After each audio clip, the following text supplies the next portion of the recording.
UBI کے معزز pensioners کو اپنے چینل پر خوش آمدید۔ امید کرتے ہیں کہ آپ خیریت سے ہوں گے۔ آج کا ہمارا ٹاپک ہے UBI کے پینشنرز متوجہ ہوں۔ UBI میچنگ گرانٹ کے حوالے سے تازہ ترین نیوز اپڈیٹ۔ ملازمین کے بڑھاپے کا فوائد ایکٹ 1976 قومی اسمبلی نے 5 اپریل 1976 کو منظور کیا تھا اور اس ایکٹ کو 15 اپریل 1976 کو صدر مملکت کی منظوری حاصل ہوئی، جبکہ اسے 19 اپریل 1976 کو سرکاری گزٹ آف پاکستان میں شامل کیا گیا اور جس کے ساتھ ہی یہ قانون ملک بھر میں نافذ العمل ہو گیا،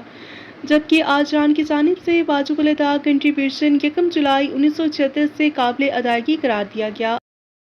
ناظرین، ملازمین کے اس اپلائی قانون کا بنیادی مقصد آئین پاکستان کے آرٹیکل 38C پر عمل درآمد کو یقینی بنانا تھا، جس کے تحت ریاست پر یہ ذمہ داری عائد کی گئی کہ وہ نجی شعبے میں خدمات سر انجام دینے والے ملازمین کے لیے لازمی سماجی بیمہ سوشل کمپلسری انشورنس کا نظام متعارف کرائے اور اہل کارکنوں کو وقت مقرر پر بڑھاپا پنشن، معذوری کی پنشن، پسماندگان پنشن اور دیگر سماجی تحفظ کے فوائد فراہم کرے۔ اور یہ قانون پاکستان میں نجی شعبے کے کارکنوں کے لیے سماجی تحفظ کے نظام کی بنیاد ہے، جس کے تحت UBI گزشتہ 5 دہائیوں سے ملک بھر میں لاکھوں بیمہ دار افراد اور ان کے پسماندگان کو ضعیف العمر پنشن، یکمشت ضعیف العمر امداد اور تخفیفی پنشن، والدین کے لیے 5% کی ریاستی پنشن، غیر شادی شدہ بیمہ دار فرد کی صورت میں طفلی پنشن، پسماندگان اور معذوری پنشن کی صورت میں مالی تحفظ فراہم کر رہا ہے۔ واضح رہے کہ UBI نے پچھلے مالی سال کے دوران تقریباً 5 لاکھ پنشنرز کو ماہانہ پنشن کی مد میں تقریباً 86 ارب روپے سے زائد کی خطیر رقم ادا کر چکا ہے۔ اور دنیا کے بیشتر پنشن فنڈز اپنی مالی بنیاد کے لیے 3 ذرائع اختیار کرتے ہیں: حکومتی امداد، آجران اور ملازمین کا ماہانہ کنٹریبیوشن اور فنڈز کی سرمایہ کاری سے حاصل شدہ آمدنی، اور اس طرح یہ تمام مالی ذرائع مل کر ایک مضبوط پنشن فنڈز تشکیل دیتے ہیں جو کہ طویل مدتی سرمایہ کاری کے ذریعے اپنی مالیت میں اضافہ کرتے ہیں، اور ان مالیاتی ذرائع سے جمع ہونے والی رقوم ایک بڑے ادارہ جاتی انسٹی ٹیوشنل فنڈز کی شکل اختیار کر جاتی ہیں،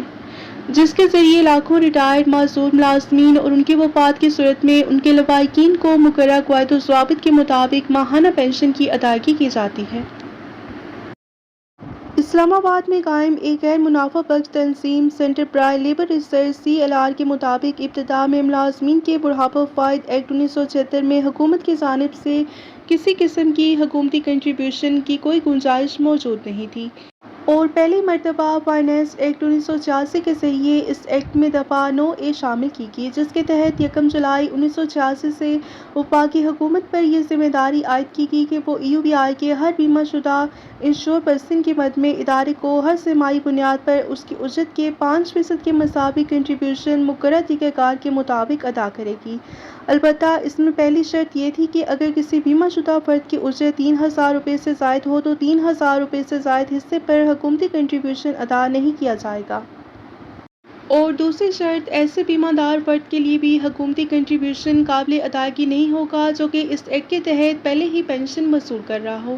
اور جس مرد کی عمر 60 برس اور عورت کی عمر 55 سال ہو چکی ہو۔ ایکٹ کی دفعہ 9A کے سادہ اور واضح الفاظ سے یہ بات پوری طرح سے عیاں ہوتی ہے کہ یہ رقم میچنگ گرانٹ یا محض گرانٹ نہیں بلکہ حکومت کی جانب سے ادا کیے جانے والا سالانہ کنٹریبیوشن تھا، جو کہ انہی بنیادوں اور شرطوں پر واجب الادا تھا جس پر رجسٹرڈ آجران اور بیمہ دار افراد کا کنٹریبیوشن مقرر تھا۔ حکومت کے حصے کے کنٹریبیوشن کے تعین کا طریقہ یہ تھا کہ UBI گزشتہ سہ ماہی میں وصول کی گئی کنٹریبیوشن کی تفصیل حکومت کو ارسال کرتا، جس کے بعد حکومت اس کے مطابق اپنا واجب الادا کنٹریبیوشن UBI کو ادا کیا کرتی تھی۔ غالباً اسی طریقہ کار کی وجہ سے حکومتی کنٹریبیوشن کو بعد ازاں میچنگ گرانٹ کا نام دیا گیا۔ اور آجران سے کنٹریبیوشن کے بقایا جات میں اضافے کی مد میں وصول کی گئی رقم بھی اس سہ ماہی گوشوارے میں شامل کر دی جاتی جو کہ حکومت کو بھیجا جاتا تھا۔ حالانکہ UBI ایکٹ کی دفعہ 13 کے مطابق یہ اضافہ صرف 9 کے تحت واجب الادا کنٹریبیوشن کی تاخیر سے ادائیگی کی صورت میں قابل وصولی تھا، اور بعد ازاں فائنانس ایکٹ 1995 کے ذریعے UBI ایکٹ کی دفعہ 9A میں ترمیم کر دی گئی اور ترمیم کے بعد یہ قرار دیا گیا کہ وفاقی حکومت UBI کو وقتاً فوقتاً اپنی صوابدیدہ کے مطابق اتنا کنٹریبیوشن ادا کر سکتی ہے جتنا وہ مناسب سمجھے۔